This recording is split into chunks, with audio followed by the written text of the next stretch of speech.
এই যে কি চা লাগবে বলো? দুধ চা নাকি লাল চা? কোনটা লাগবে? আমার আমার চা লাগবে না দাদা। আসলে আমি না একটু দরকারে এসেছিলাম। এটা মল্লিকপুর তো? হ্যাঁ, এটাই মল্লিকপুর। কিন্তু তুমি কি কাউকে খুঁজছো নাকি? হ্যাঁ, মানে আপনি কি আমাকে বলতে পারবেন যে কাজল দিদির বাড়িটা কোথায়? কে? কাজল দিদি? সে আবার কে? আচ্ছা, বাড়ির কর্তার নাম বলো তো। মেয়ের নাম এখানে কেউ চিনবে না। আ- আ- আসলে আসলে আমি জামাইবাবুর নামটা ঠিক জানি না, কেবল দিদির নাম জানি তো, তাই। তোমার দিদি? মানে তুমি তোমার দিদিকে খুঁজতে এসেছো কেন? তার সাথে বুঝি তোমার সম্পর্ক নেই? হ্যাঁ দাদা, বিষয়টা সেরকমই। সে আজ থেকে প্রায় 10 বছর আগের ঘটনা। তখন আমি 8 বছরের ছোট ছেলে। বাবা মা, দিদি আর আমি 4 জনের সুখের সংসার ছিল আমার। দিদির তখন বিয়ের বয়স হয়েছে। মায়ের কাছে শুনতাম বাবা নাকি বহু কষ্ট করে দিদির বিয়ের জন্য গয়না গড়িয়ে রাখছে। সবই ঠিক ছিল, কিন্তু একদিন সকালে এ ভগবান, এ তুই কি করলি কাজল? হায় হায় হায় হায় হায়, আমাদের মুখে এইভাবে চুনকালি দিয়ে চলে গেলি। হায় হায় হায় হায়। মা, হায় হায়। কি হয়েছে মা? দিদি কি হয়েছে? দিদি দিদি না বলে সর্বনাশী বল, আর কোনোদিন মুখে ওর নামটা আনবি না। কেন বাবা? দিদি কোথায়? তোমরা এরকম বলছো কেন বাবা? তোর দিদি বাবার রক্ত জল করে তৈরি করা সব গয়না নিয়ে পালিয়ে গেছে পল্টু। হে ঈশ্বর, এবারে আমরা কি করে মুখ দেখাবো? কি করে? চুপ করো, আর এক ফোঁটা চোখের জল যেন আমি না দেখি। আজকে থেকে ওই মেয়ে আমাদের কাছে মৃত। ওর মুখও আমি দেখতে চাই না। ওগো, ওগো, তুমি এরকম বলো না। কাজল যে আমাদের মেয়ে গো। মেয়ে? কেমন মেয়ে যে বাবার মুখে চুনকালি মাখিয়ে অন্য ছেলের সাথে পালিয়ে যায়? ছি ছি ছি, কত আশা করেছিলাম মেয়েটার বিয়ে দেব। হে ভগবান, এই দেখার জন্য আমায় বাঁচিয়ে রেখেছিলে। এই দেখার জন্য। ওগো, তুমি তুমি এমন করো না। তুমি শান্ত হও, শান্ত হও তুমি। তখন আমার বয়স অনেক কম ছিল, কিছু বুঝতে পারিনি। কিন্তু বাবার কাছে দিদি যেন সেদিনই মারা গিয়েছিল। পরে বুঝেছিলাম দিদি কোনো ছেলের সাথে পালিয়ে গিয়ে বিয়ে করেছিল। যেহেতু বাবার কষ্ট করে বানানো গয়নাগুলো নিয়ে পালিয়েছিল, তাই দিদিও হয়তো লজ্জায় কোনোদিন বাড়ি ফিরে আসেনি। মা কাঁদতো, আমারও মন খারাপ করতো। কিন্তু বাবার কড়া নির্দেশ ছিল কোনোভাবে কেউ যেন দিদির সাথে সম্পর্ক না রাখে।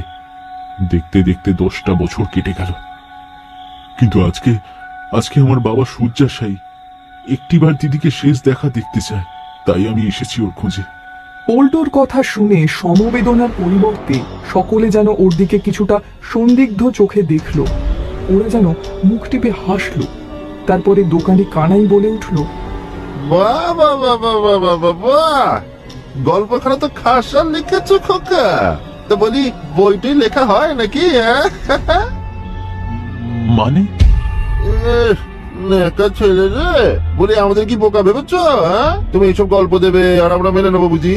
বুঝলে রামুদা, আমার মনে হয় এই ছেলেটা আমাদের গ্রামে খোঁজ খবর নিতে এসেছে। হ্যাঁ হ্যাঁ, ঠিকই বলেছিস ভোলা। কিছুদিন ধরেই তো একদল লোক পাশের বেশ কয়েকটা গ্রামে ডাকাতি করেছে। আমি শুনেছি ওরাও আগে থেকে লোক পাঠিয়ে খোঁজ খবর নেয়। না না, এসব কি বলছেন আপনারা? আমি সত্যি আমার দিদির খোঁজে এসেছি, বিশ্বাস করেন। হ্যাঁ হ্যাঁ, সারাদিন ছেড়েই রাতের বেলায় দিদির খোঁজ নেবার কথা মনে পড়লো। কি ভেবেছিস? কি ভেবেছিস তোর গল্প শুনে আমরা বোকা বনে যাবো? না না, আমি সত্যি বলছি। আমি সারাদিন ধরে অনেক খুঁজেছি, বহু কষ্টে এই গ্রামে এসে পৌঁছেছি। আপনারা আমায় ভুল বুঝছেন। রামুদা, রামুদা, এই ছোকরার একটা কথা আমার বিশ্বাস হচ্ছে না। একে ছাড়া যাবে না বুঝলে? নইলে ওর দলকে খবর দেবে আর ওরা এসে রাতের অন্ধকারে আমাদের গ্রামে ডাকাতি করবে, বলে দিলাম। হয়তো ছাড়া তোর এত সাহস, তোকে আমরা কি করি দেখ। এই মার ওকে, মার মার ওকে। মারবেন না, আমাকে ছেড়ে দাও। আমি দিদিকে খুঁজতে এসেছি। আমার বাবা অসুস্থ। একবার দিদির কাছে আমায় যেতে দাও। মার ওকে, মার। তো সাহস তোর আমাদের গ্রামে ডাকাতি করবি? ওরা তিনজনে মিলে পল্টুকে বেধড়ক মারতে শুরু করলো। যন্ত্রণায় পল্টু যত চিৎকার করলো, ওরা ওকে তত মারলো। এরপরে গ্রামের শেষ প্রান্তে জঙ্গলের ধারে প্রায় অচৈতন্য পল্টুকে ফেলে ওরা বীর বিক্রমে বলল, এই হলো উচিত শিক্ষা। দিয়েছি একদম জব্দ করে, আর কোনোদিন সাহস হবে না ডাকাতি করার। হ্যাঁ, এই চল এবারে চল।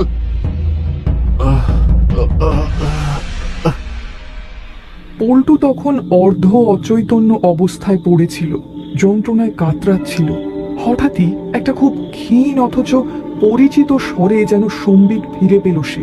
ভাই, ভাই, খুব কষ্ট হচ্ছে তোর? দিদি, দিদি, এটা তো দিদির গলার আওয়াজ। কতদিন পরে শুনলাম, কিন্তু দিদি, দিদি তুই? হ্যাঁ ভাই, আমি। কোথায় দিদি? তোর খুব কষ্ট আমি তো হচ্ছে দেখতে ভাই? পাচ্ছি না। তুই আহারে, কেমন আছিস রে? আমি? আমার কথা বাদ দে, তুই কেমন আছিস ভাই? আর মা, মা কেমন আছে রে? বাবা কি এখনো আমার উপর রেগে আছে? মা, মা তোকে প্রতিদিন প্রতি মুহূর্তে মনে করে রে, কিন্তু বাবার জন্য কিছু বলতে পারে না। বাবা সত্যি তোর উপরে ভীষণ রেগেছিল, কিন্তু এখন বাবা খুব অসুস্থ, একবার তোকে দেখতে চায়। তুই আমার সাথে বাড়ি চল দিদি। সে আর সম্ভব নয় ভাই, আমি আর কোনোদিন বাড়ি যেতে পারবো না রে। তুই বাবাকে বলবি, বাবা যেন আমাকে ক্ষমা করে দেয়। কেন কেন বাড়ি যেতে পারবি না? আমি তোকে সাথে করে নিয়ে যাব দিদি। হ্যাঁ, বাবা একটু রাগ করবে ঠিকই, কিন্তু এখন বাবার যে তোকে ভীষণ দরকার, বিশ্বাস কর। বাবা মাকে আমি অনেক কষ্ট দিয়েছি, অনেক লজ্জা দিয়েছি ওদের। আমার জন্য ওদের মাথা হেঁট হয়ে গেছিল। তুই কেন ওইভাবে পালিয়ে গেছিলি দিদি?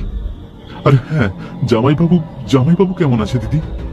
জানিস, আমি তোদের গ্রামে তোর খোঁজ করছিলাম, আর তখনই ওরা আমাকে আমি জানি, আমি সব জানি ভাই। জানিস, কিন্তু তুই তো ওখানে ছিলি না, তাহলে জানলি কি করে? ও কিছু না, তুই আয়, আমার সাথে আয়। ধীরে ধীরে পল্টুর মনের কৌতূহল বাড়ছে। ওটা যে দিদির গলার আওয়াজ তাতে কোনো সন্দেহ নেই, কিন্তু দিদি এমন অদ্ভুত আচরণ করছে কেন? একে তখন চারিদিক ঘন অন্ধকার চাদরের মধ্যে ঢেকে রয়েছে, তার উপরে এই গাছের জন্য পল্টু কিছু বুঝতেই পারছিল না। এর সাথে ছিল পল্টুর সারা শরীরে যন্ত্রণা, কিন্তু এতদিন পরে দিদির কথা শুনে তাকে বাড়ি নিয়ে যাওয়ার আশায় ও নিজের যন্ত্রণার কথা ভুলেই গেছিল। বাপরে, কি কি অন্ধকার এখানে! এই তো এটা লোকালয় মনে হচ্ছে, কিন্তু দিদি কোথায় গেল?